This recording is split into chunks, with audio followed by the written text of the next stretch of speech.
3年城10袋，7年城9袋，5年城15袋，3年城7袋。老宋头啊，你可得给我拨好了，千万错不得。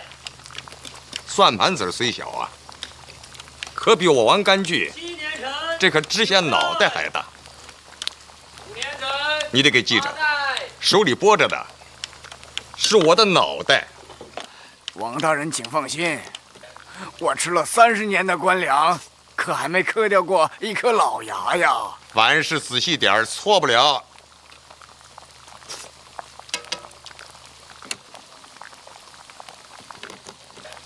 吃了咸菜滚豆腐，皇帝老子不及吾。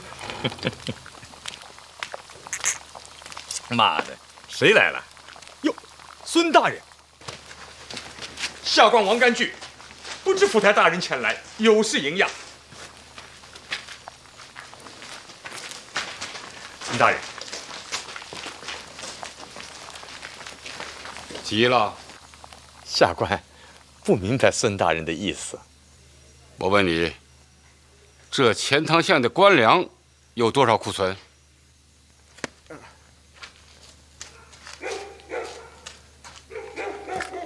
杭州府钱塘县县衙官仓存有官米5298担。这个数可是有册子可查的。这存粮之数与这上的数合上了吗？一盘准存粮1600担。不对吧？仓里的存粮一盘去10有8九，怎么还缺了？缺3698担。哦，下官记起来了，记起来了。上年底征收漕粮的时候，孙大人是亲自来督收的。当时您下令本县把这官仓里的5年陈米调运3500担，充作漕粮，运往了京仓。对对，缺的就是这个数了。孙大人，下官可是照实在说啊。你有本官下令调粮的手谕吗？仓粮虚实，人命关天，这个你也不懂。分明是你县仓坳历年失察，以致仓粮短缺甚多，还胡说什么本大人下令调走了粮食。要不是本官多了个心眼儿，今晚上过来看一看，你还不知要闹出什么掉头的事儿来。府台大人，您要打下官的脸，尽管打。可下官要说的还是实话。下官记得，您把那3500担陈年官米调走的时候，对下官说过，来年开春定给我补上。对对，您当时是这么说的。老天爷可以作证。起来，起来！本官是来考考你的。本府台今晚上到此，就是要告诉你，借走那3500担粮食，给你送来了。送来了？在哪儿？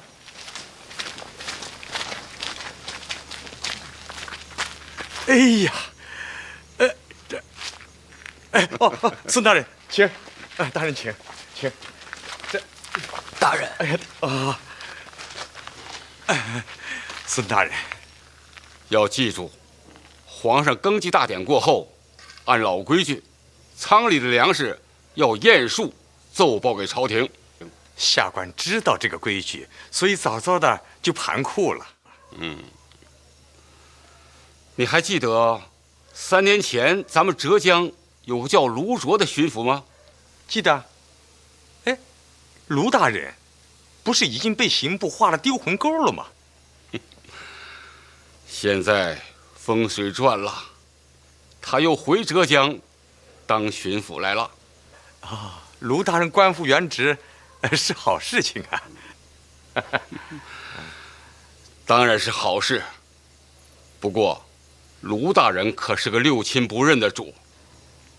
过些日子，他是要来钱塘县查仓验树，不要再提起那借粮之事，听明白了吗？下官明白。无论府台大人怎么盘问，就是给下官吃耳光，下官也不说，不说。好。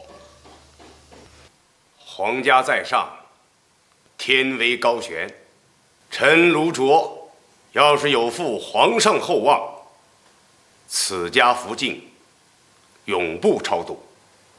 此时，跪在高堂行家前的浙江巡抚卢卓，却为发生在钱塘县粮仓的种种难解之谜而焦急地寻找着答案。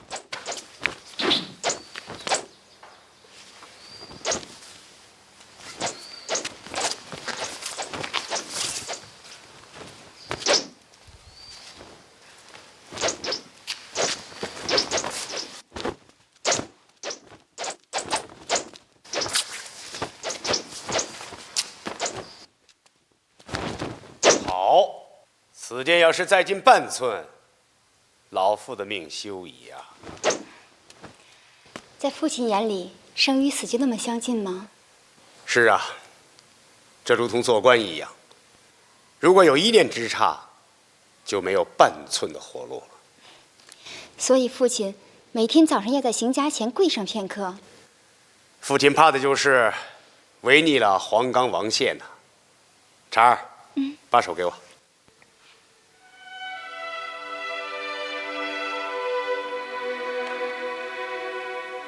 婵儿，虽然父亲坐了3年牢，可是在牢里为我婵儿亲手磨了一副玉镯。父亲，这玉镯是什么颜色的？绿颜色的，它一定很美吧？当然很美。父亲，您说女儿的眼睛还能复明吗？你放心吧，只要这世上还有治眼的良医，我一定帮你找到。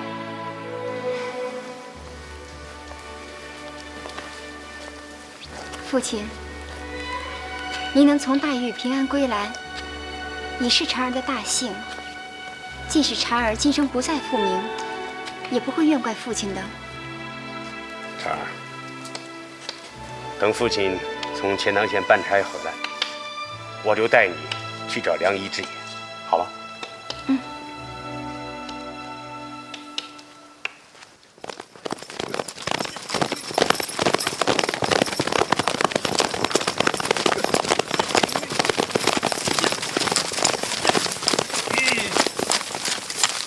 吴大人，前面就好像到钱塘县了。进城之后，直接关仓验库。是，去。卢福台大人今天也已经离开府衙，前往钱塘县验仓来了。我和卢大人可谓是水陆并进。卢大人到了钱塘县验完仓之后，头件关心大事儿，定是那民间的余粮何时何日如何补充官仓。要记住，等粮食一收上来，要立即进仓，不可迟缓。下官明白了。宁少爷，你知道吗？有人要等你接风，跟我接风？谁呀？保你出牢的人，到底是谁？王凤玲。此人我不认得，我米少爷从不受请。书呆子，你想想，要不是王凤玲让许三金把那2只金镯子送回首饰铺，再让许三金在县衙赔上一桌酒菜，递上自己的保帖，你能出牢门吗？此话是真的？当然是真的。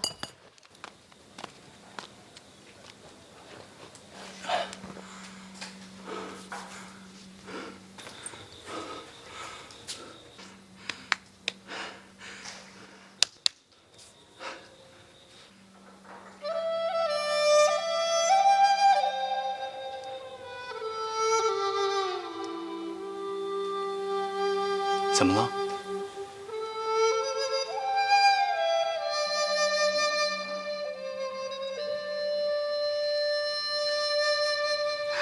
没事儿。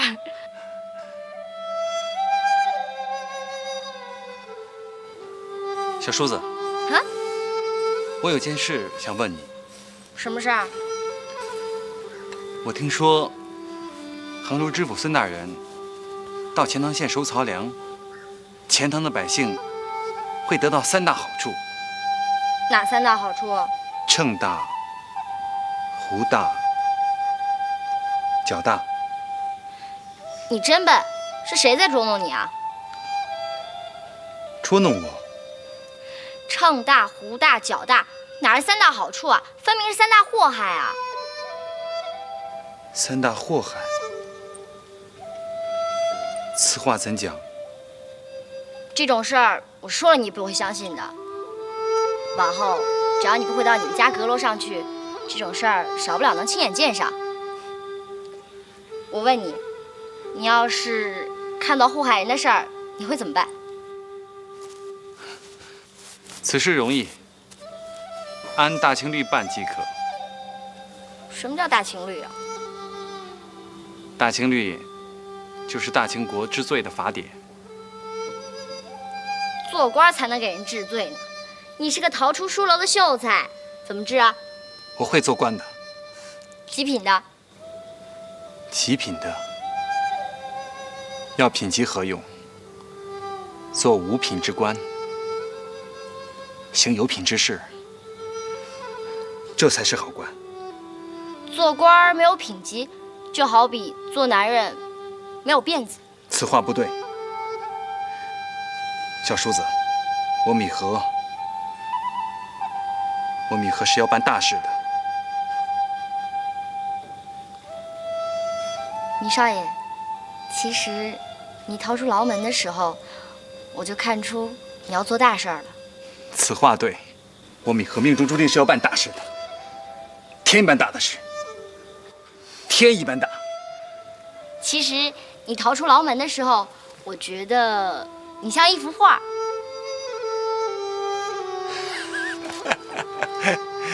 一幅画，什么画？一幅门神画。说得好，我米和这张门神画，迟早有一天会贴在大清国的国门之上的。不信，你等着看。来，菜来喽！米少爷，好个龙胎虎骨之相啊！不愧是2品大臣米汝成大人的公子。来，请。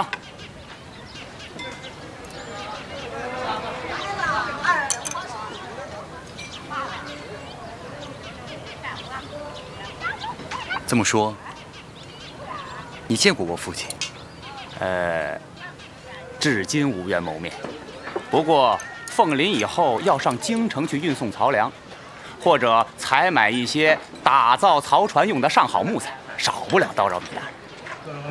这么说，你有事情要我父亲去办？正是此意。过2天，我和许三金要到京城去一趟，到时候。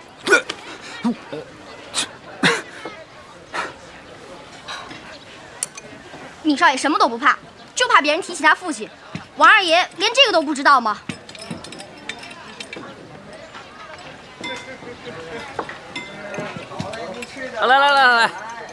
来，如今呢，王二爷是米公子的朋友了啊，我许三金呢，这个自然也是米公子的朋友了。以后还请米公子多多提携，多多提携。哎，三金兄弟说的对啊，从今以后，是吧？我们都是米少爷的朋友。哎，来，朋友？对啊，朋友啊。不对吧？说来也是啊，王凤林原来呢，不过就是米镇上的一个穷酸，啊，要不是白献龙白爷看得起我，把我收作弟子，我如今啊，不定在谁家大院里听使唤嘞。对，哪敢跟米少爷称朋道友啊？再说，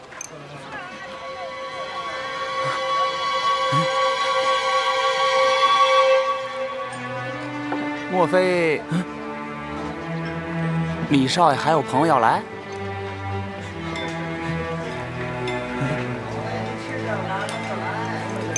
你们谁见过？谁见过我的壁上童年？啊，壁上童年？哎，什么是壁上童年？就是墙上的影子。哎，米少爷真的在找影子？米少爷，你醒醒！米少爷，米少爷，这么说，我真的在跟一个疯子喝酒。你们才是疯子呢！米少爷，你别听他的。你们谁见过呀？米少爷，啊，米少爷，米少二爷，还米少爷，你等等我！米少爷，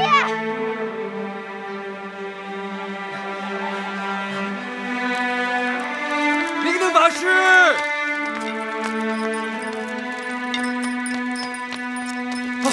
法师，法师，你要问我为什么说赤地千里？这条河上本没有桥，可有人要过河，就有了这座桥。我明白了，要是没有人相信今年会天下大旱，到时就不会有解救的办法了。牛念珠把我引到这儿来，就是想告诉我这个道理。要是贫僧没有看错你的话，请你接受我一样东西。法师，莫非想将这只石钵送给我？钵中有何物？钵中空无一物。不，有物。没有，钵中什么也没有。有五谷啊！有五谷？没有。等你为它盛满了五谷的时候，你就能看见了。等你为它盛满五谷的时候，你就看见了。爷，奴才听张公公说，您清更的前3日不能吃饭，只能喝米汤。这规矩不走到皇阿玛手里就破了。破了好啊！省得您清更的前3日只喝米汤，饿了肚子，那哪还有力气下田去推更啊？主子爷，您怎么了？你说，饿肚子是什么样的滋味啊？饿肚子就是饿肚子的滋味呗。您不常对奴才说，朕饿了，给朕拿点杏仁饼来。那是小饿，朕说的是大饿。一饿呀，就饿上3天。哎呀，主子，您这又难为住奴才了。要不让奴才先饿上3天，琢磨出什么滋味来再。哎，主子爷，主子爷。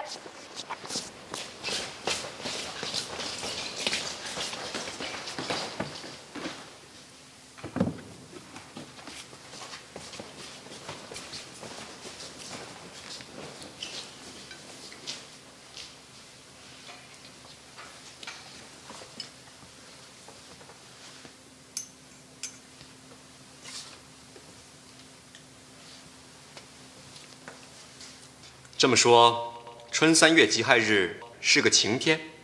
臣已询问过天象官，己亥日定有红日高照。红日高照，这话说得好。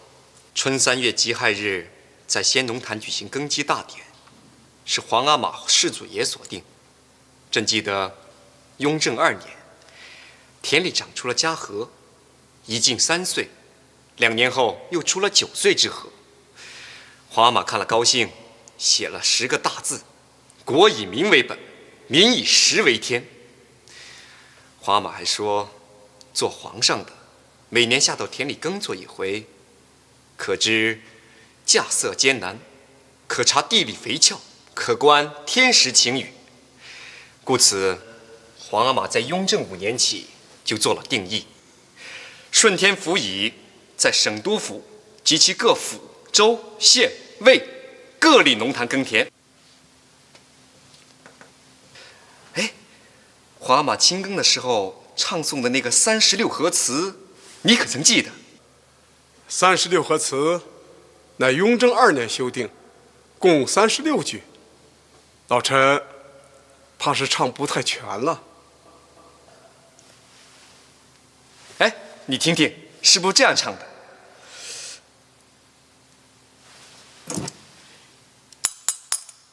你们都过来，给朕伴乐。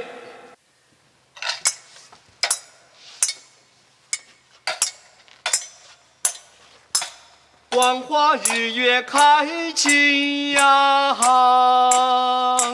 芳心成真成梦想。帝年民意中更丧，赵信兴济朝天堂。好嗓子！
连老谋深算的苗宗书也未曾料到，当他将精心捆扎的五谷吉祥之术送到了年轻的皇帝面前时，乾清宫内顿时掀起了一场轩然大波。恭请圣安，免礼。谢皇上。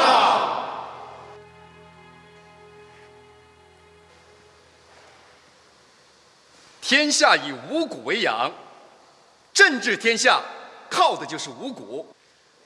世间万物，何物最如诗句啊？朕以为还当是五谷。蒲之风，竹之雨，河之路，都是世间极美的景致，而只有稻花之乡，才是人间的绝品。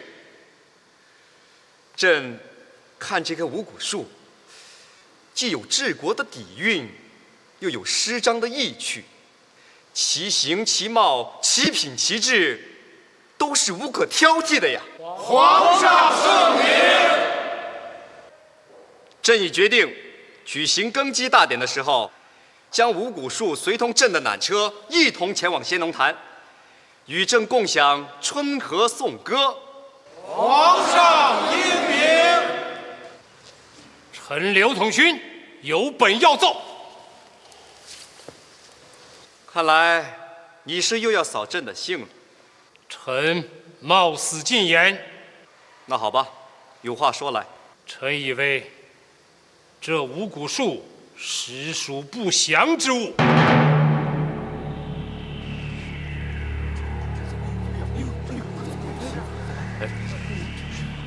皇上，臣田文镜有言要奏。说。先帝说过，赵韩王治天下，日用半部《论语》；先君治天下，日用1场粮食。先帝圣言，臣不敢有半字丢忘。苗宗树大人，正是为了让先帝的遗言得以永传，方有五谷树之问世。然而，正是这位一手执着千里阿飘图，一手托着大红棺材，自命为清流能神的人，在这五谷树前，竟然形同废日狂犬，对着先帝的遗业大放厥词。臣以为对这样的狂徒绝不可孤待。皇上，田文镜大人还未听清微臣的本意，就想给微臣定罪，实在是想封住微臣的嘴巴。你说，皇上，微臣之所以说这五谷之术是不祥之物，是因为这树有感无根，有枝无叶，实在是一株死树。放屁！刘统勋，你出口这般恶毒，你知道你得罪了谁吗？你得罪的是并天的先帝，当今的天子啊！皇上，刘统勋，他明明知道这五谷树是先帝伟业的结晶，可他竟口出不逊，谩骂先帝，嘲弄皇上，他简直成了我大清国的不耻二臣。二位大人暂息雷霆之怒。皇上，臣以为刘大人刚才说的话是过激了些，但仔细想来，他也有一二分道理。这五谷树果然是人间的极品，可是要为其在树干上结些根须，在枝条上再添些绿叶，那岂不更真完美？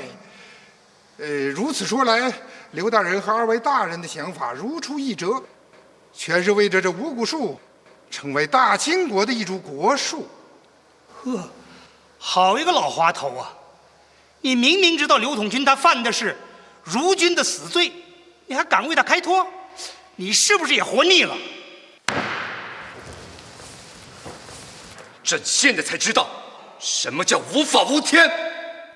由于举国瞩目的皇家庚级大典的临近，刘统勋与苗宗书的五谷树之争，乾隆不得不暂搁不久。皇上回养心殿了吗？回张大人的话，皇上刚回养心殿，刚进去一会儿。嗨，老夫这腿脚啊，晚了一步啊。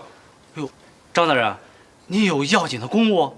这是田文镜大人地上的加急折子。哦，请皇上明发一道谕旨，将刘统勋借五谷树诋毁先帝一案通告全国，以正视听。这田大人的折子可是要紧的事儿啊，要不奴才扶张大人进养心殿，把这折子给万岁爷递上去啊？不了，让皇上睡个好觉吧。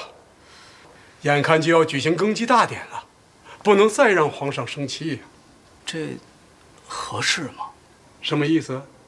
要是田大人知道张相爷您……说下去。要是田大人知道张相爷您把这么重要的折子给耽搁了，恐怕会在皇上那儿再……怎么？有人想摘刘统勋的红顶子，莫非连老妇的也要摘吗？奴才是为了张相爷好。看来他田文镜果然是头虎啊！你替老夫着想，老夫心里知道，可你却不明白。在老夫眼里，还没见过有谁真是属虎的嘞。皇上借个心气儿舒坦吗？舒坦，今儿皇上挺高兴的啊！马上要临近庚基大典了，田里也该下秧谷了，皇上能不高兴吗？是啊，哎呀，这可是乾隆朝撒下的头一把秧谷啊！哎呀，阿弥陀佛，上苍保佑啊！好，端一把椅子来，再沏一壶香面茶。老夫今儿个哪儿也不去，就算替皇上醒着了。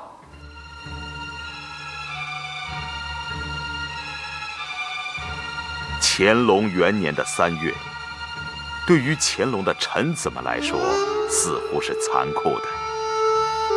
从庚吉大典的前3天开始，京城的文武百官们便经历了一次为官以来最严峻的考验。乾隆在执政的第1年就恢复了庚吉大典前耐饥3日的组织，也许是意味深长的。他想告诉百官们什么，自是不言自明。然而他的臣子们能否熬得过这只能靠米汤果腹的3天吗？这连乾隆自己也心中无底。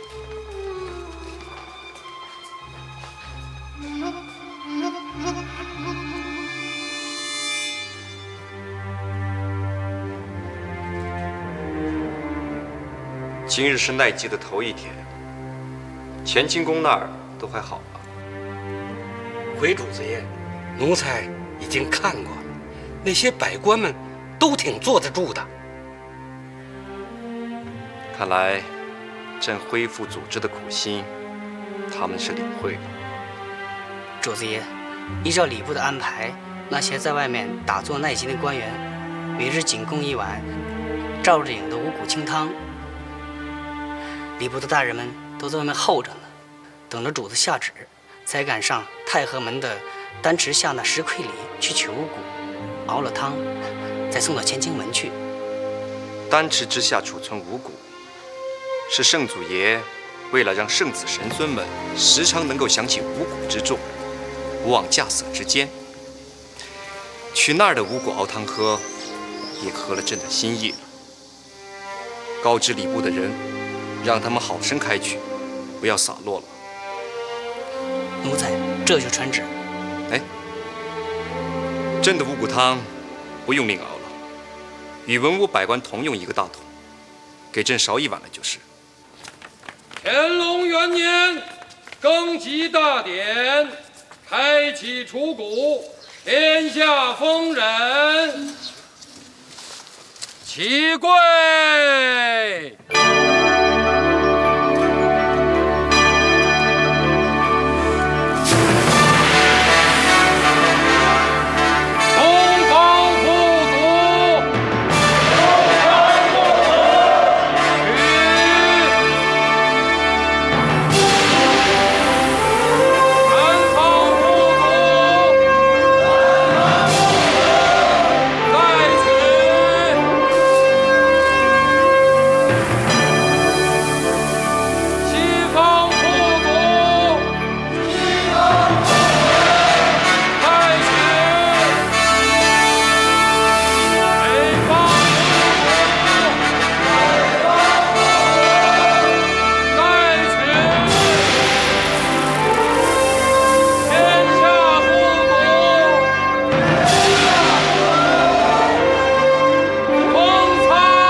香的五谷啊！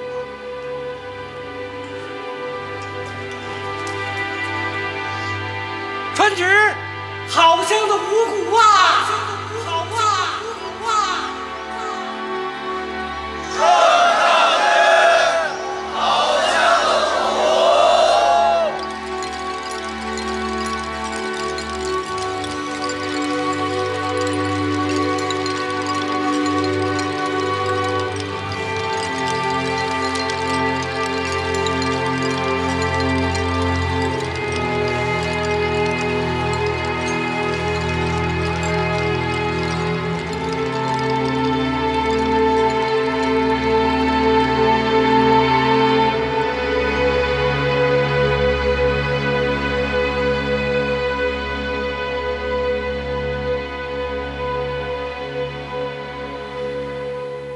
今日是第2天了，乾清宫那儿都还静着。奴才已经看过，有7成的官员还在那儿静着。那3成呢？那3成中，有1成直冒虚汗，有1成坐不住趴下了，还有1成正吃丝带的干粮。冒虚汗的、趴下的，都扶他们回去。朕躬耕之时，他们能来则来，不能来就不要勉强了。那偷吃干粮的，都犯了朕的戒律，一律摘去顶戴。报告。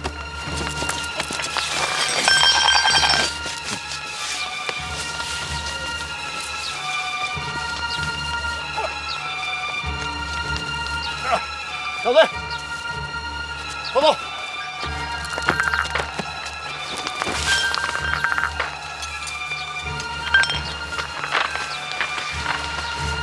小队，小队，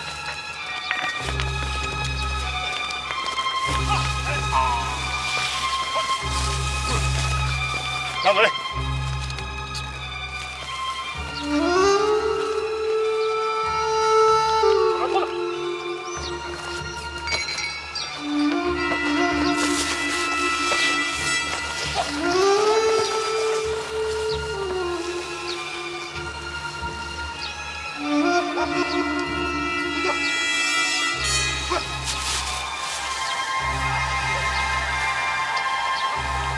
张大人，快吃吧，不然你的那只手抖得也厉害了。快吃吧。不，吃不得，吃不得。要是……哎，没事儿。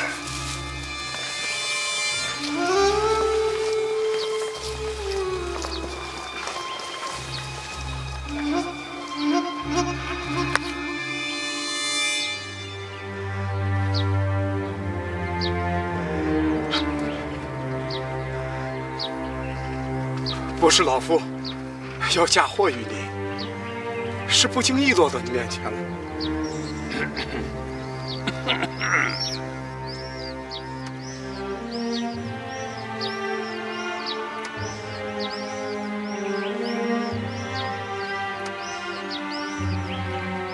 延庆，你知道后日皇上的更基大典是何人主持吗？张大人。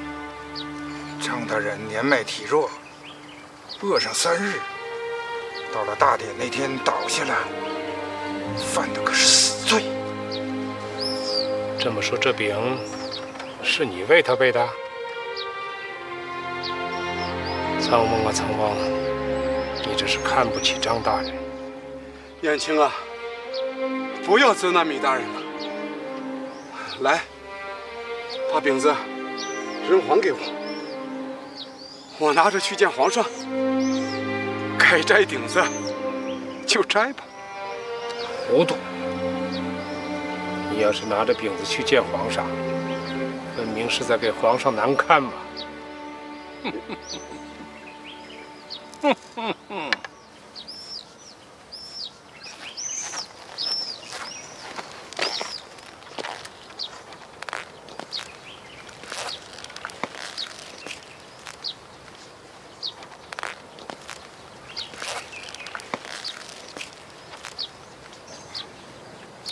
刘大人真有养气功夫，腰板如此挺直，请刘大人挪挪腿，请刘大人挪挪腿。不，请刘大人挪那条腿。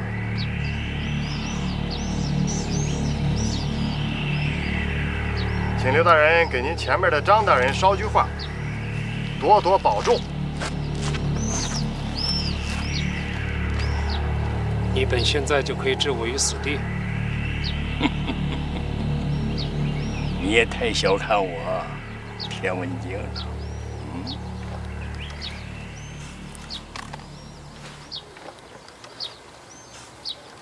你是在保我？不，我是保皇上的体面。可你别忘了。你保住了我刘统勋的顶戴，可你自己的顶戴，早晚要丢在我刘统勋的手上。较量不是还刚刚开始吗？哼，那咱们就骑驴看唱本，我是不会谢你的。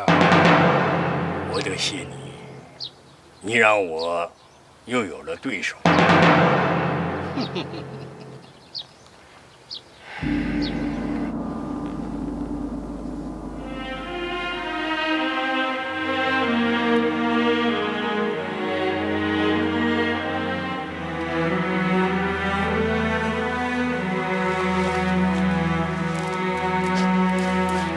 这是我刘统勋为官以来第一次有负皇上。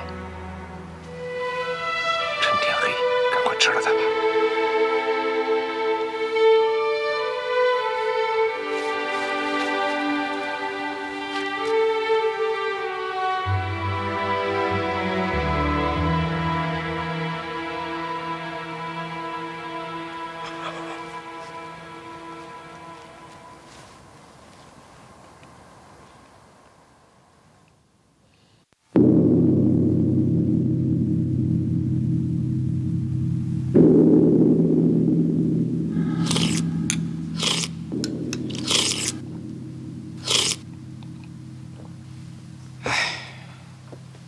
今日是第3天了，乾清宫那儿还有几个人呢？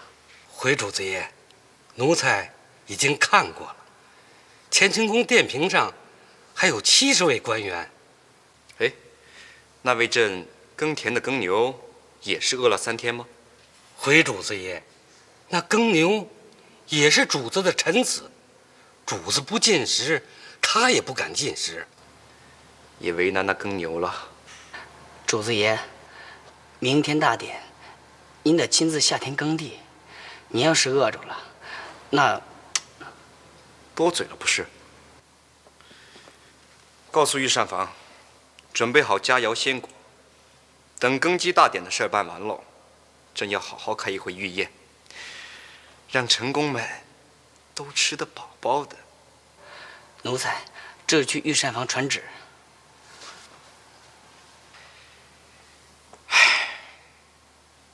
饱汉不知饿汉饥呀！这饿了3日，方知饥乃天下第一难事。传旨：饱汉不知饿汉饥，饿了3日，方知饥乃天下第一难事。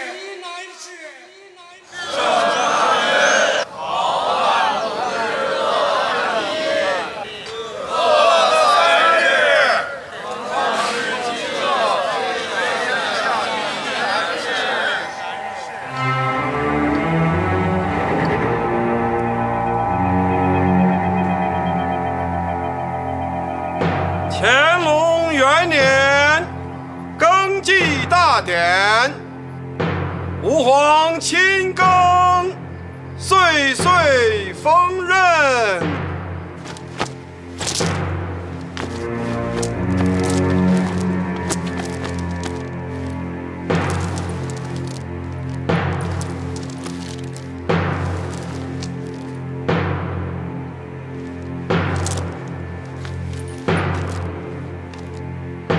吾皇面南而立，春风浩荡而来。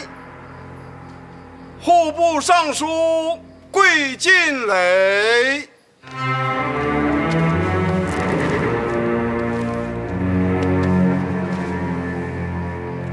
顺天府尹桂晋编，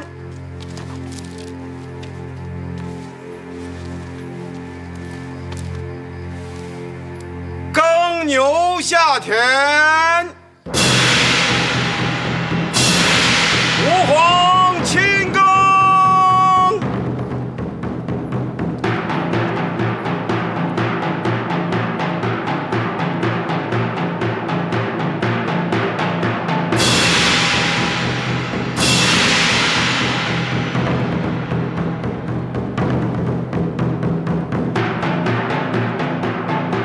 哟！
朕明白了，你不会说谎，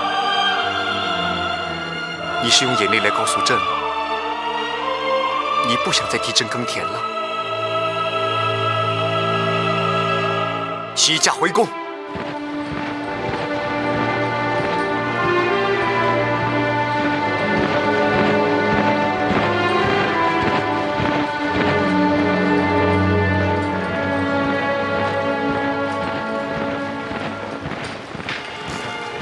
耕牛归于耕绩之田，这到底是为什么？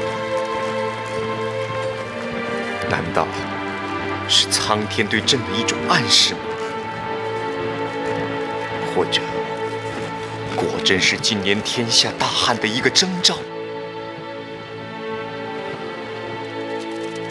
朕改元方才3月呀，苍天难道真的要为难朕了吗？皇上，您吃点吧。皇上，您都饿了3天了，您要不吃，这满朝的文武百官，谁敢吃啊？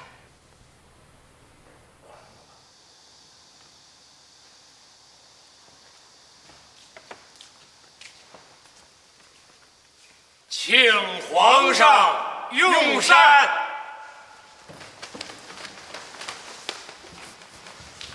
请皇上用膳。那牛吃上草料了吗？回皇上，那牛已经吃了草料，还喂了豆子和奶子。很好。你们跟着朕饿了整整3天了，朕得看着你们好好的吃。都起来吧，回到椅子上去，吃得饱饱的，明日好替朕办差。朕咽不下，朕真的是咽不下这金盏银盘里盛着的美味佳肴啊！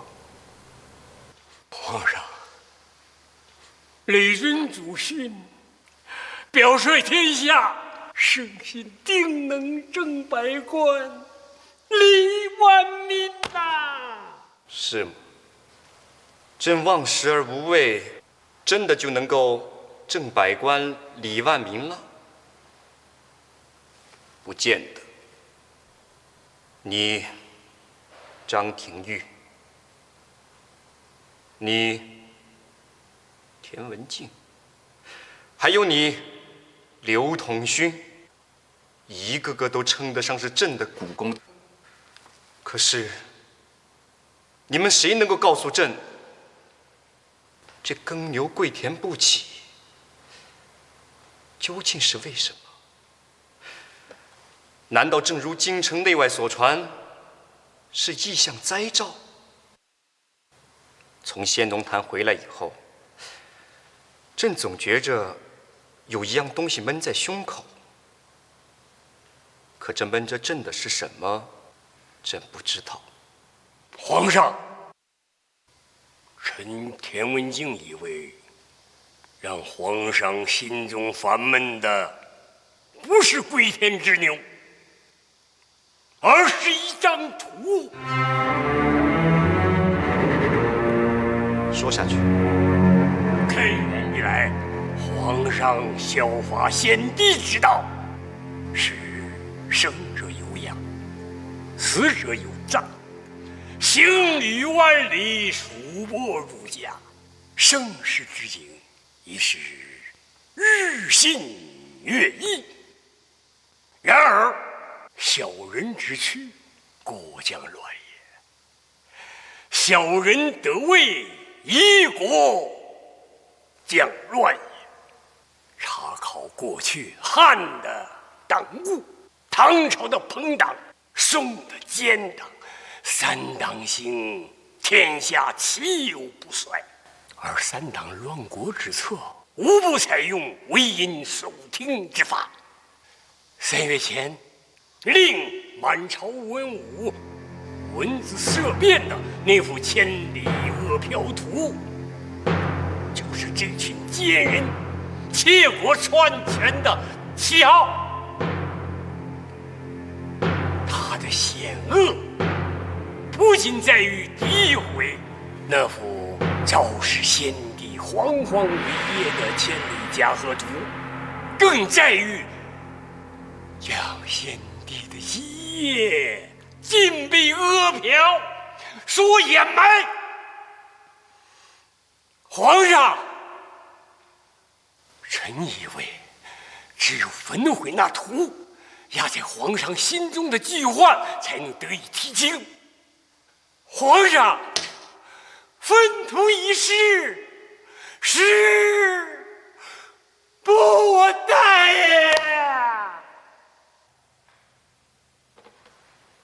田文镜这些话，你们都听见了。朕想问问你们，那幅千里阿飘图，该烧还是不该烧？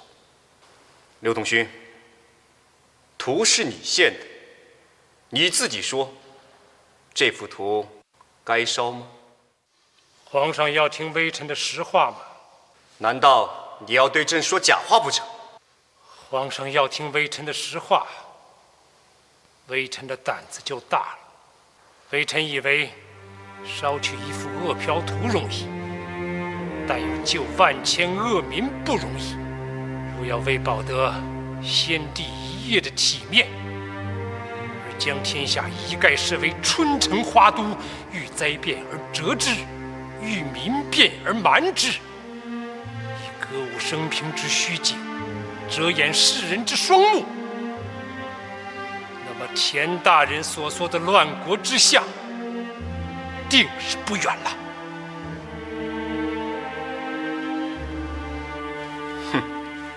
说完了吗？臣以为千里阿飘图犹如一座大钟，在我大清国的头顶上回响不止，是让我们君臣时刻不要忘记。灾孽未驱绝，阿飘尚色露，让我们君臣时刻牢记，防患于未然。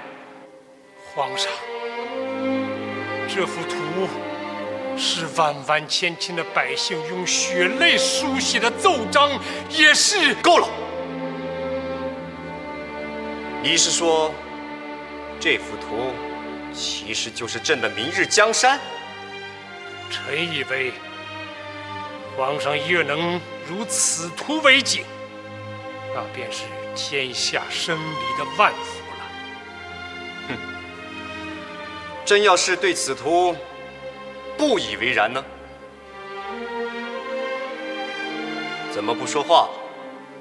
皇上若是此图为无物，那时臣想起了一个人。这人是谁？楚文昭王。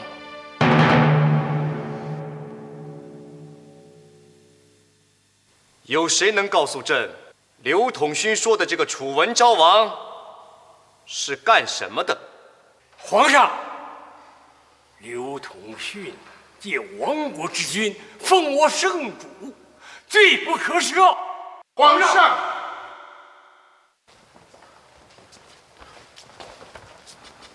刘统勋罪不可赦。朕是问，那个楚文昭王是干什么的？怎么没有人回答朕呢？糜汝成，臣在。你来告诉朕。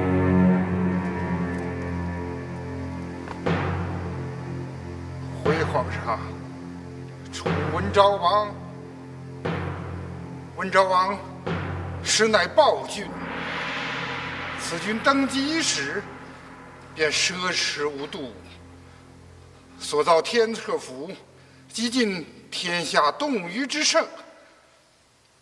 忽有栏杆，皆用的是金玉珠宝；土壁的丹砂，就用去了数十万斤。说下去。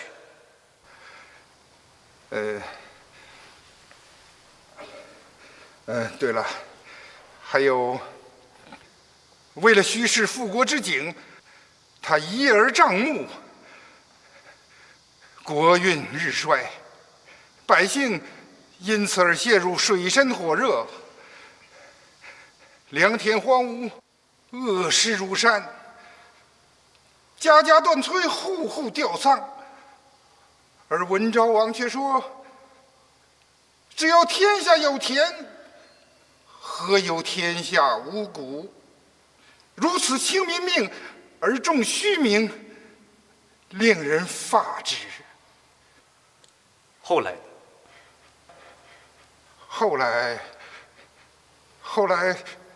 国家自然是亡了。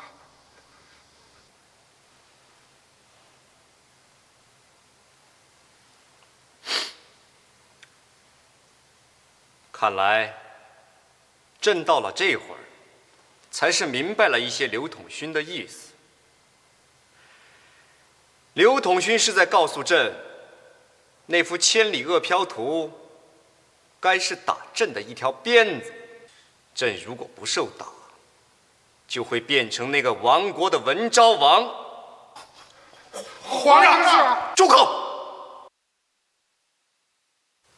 不过，你刘统勋也自视过高了吧？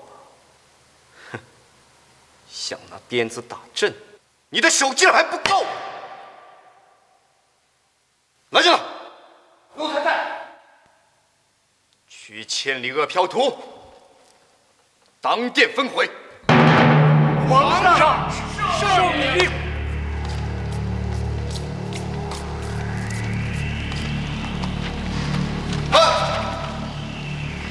也许皇上为治刘统勋死罪的缘由，将给他的大臣们留下一个废猜之谜。开枪！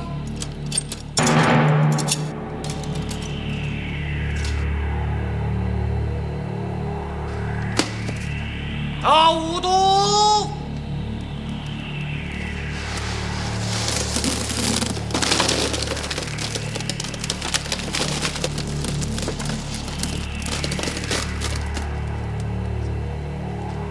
押上正邪使。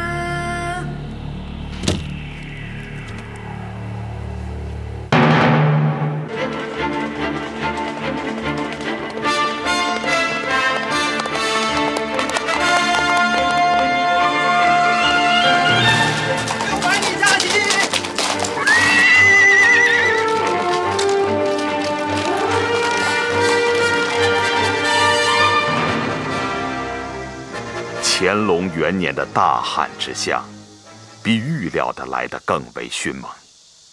整个春天，从南方到北方都没有下过一场透雨。然而，直到初夏时节，还在经受着青黄不接折磨的百姓，这才突然意识到，他们面临的也许是一场100年未遇的大饥荒。江南江北的旱情势如猛兽，各省600里加急送来的折子，朕都批给你们看了。接下来该办什么事儿，你们肚里有底吗？皇上，臣刚去过山东与直隶2省，所见之况触目惊心。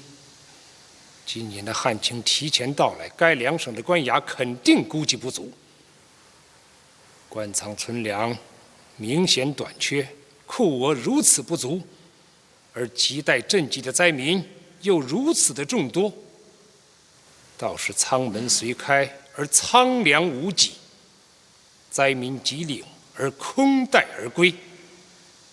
莫说赈灾成了一句空话，如果旱情再旷日持久，必然扬成民变之虞。那依你看，各省的官仓该如何充盈？米大人治仓10数年，必然有良策在手。米汝成，你有何良策要对朕说？回皇上，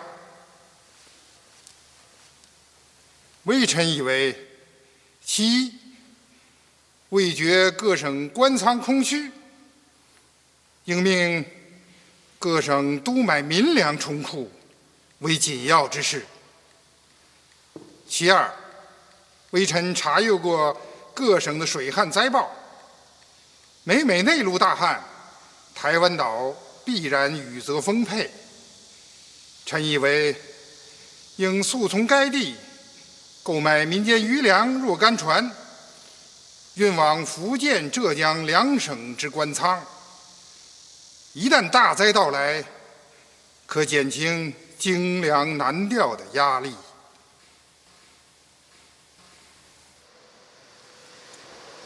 张廷玉，臣在。你旨。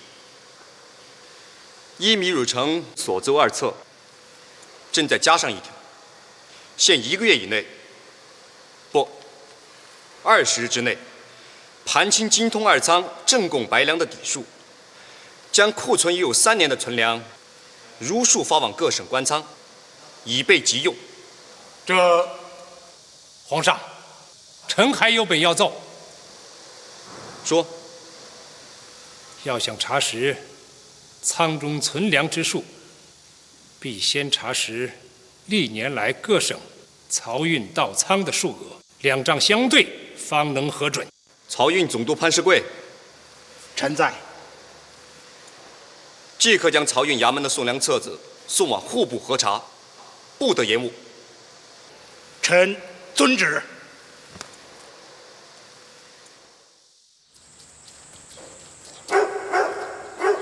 陈大人，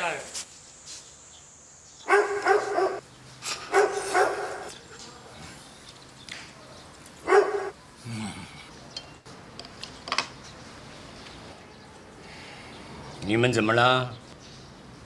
都像守灵似的。有话快说，无话走人。这可是我的坏脾气。田大人，你可是我们这些老哥们的主心骨啊！你说啊，刘统勋借着赈灾的由头，他逼着皇上颁旨，一手查仓粮之数，一手查漕运实额，这恐怕不是单单通知我潘世贵一个人来的吧？啊？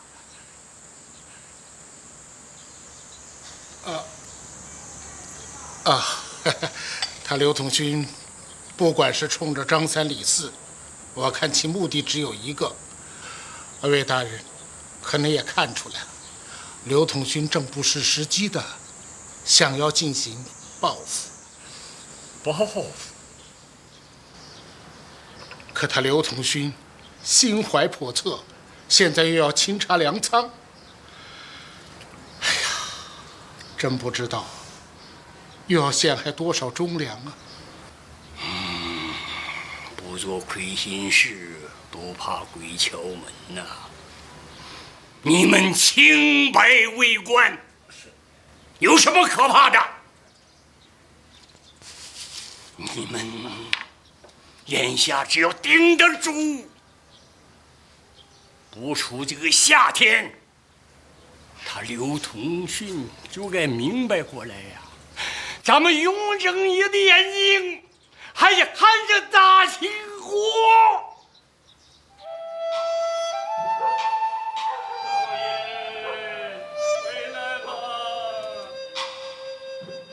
少爷，回来吧！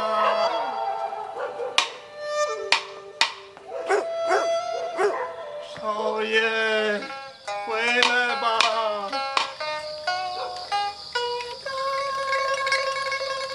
一只小，一只小小河蛟蛟。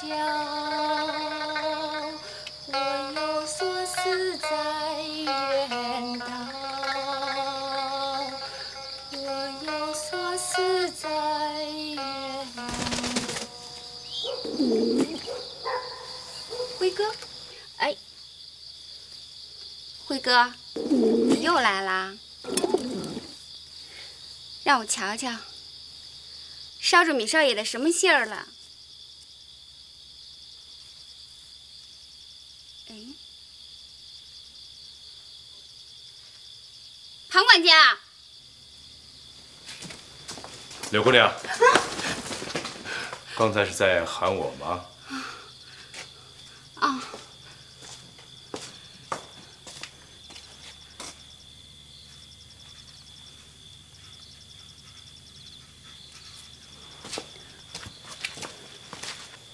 这是辉哥从江南老家捎来的一截白线，不会是捎着什么不吉祥的信儿吧？柳姑娘是说咱家老爷有不吉祥的事给缠上了？要不，辉哥怎么会捎来一截白线呢？柳姑娘虽然聪明，但是此事却是多虑了。我问的是江南老宅子的事儿。这截白线是在给老爷报信吗？看来你是知道这线的意思了。那你快告诉我，是不是米少爷出事了？你与少爷连面都没见，他出不出事，与你何干啊？如今正是老爷沉浮之际，最忌的就是家有不幸。既然你替老爷处处都在想周全了，那好吧，我来告诉你，这截白线是米家老宅的仆人牛大赵捎来的，意思是给老爷报急信，少爷从阁楼上跑了。少爷跑了？你打算把他交给老爷？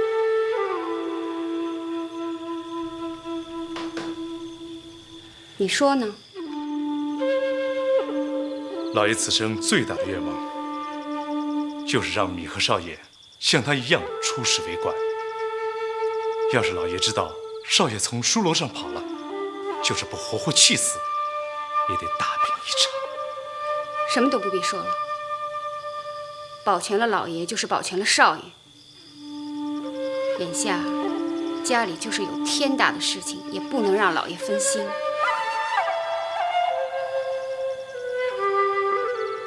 老爷身边有你这样的女婢，真是三世修来。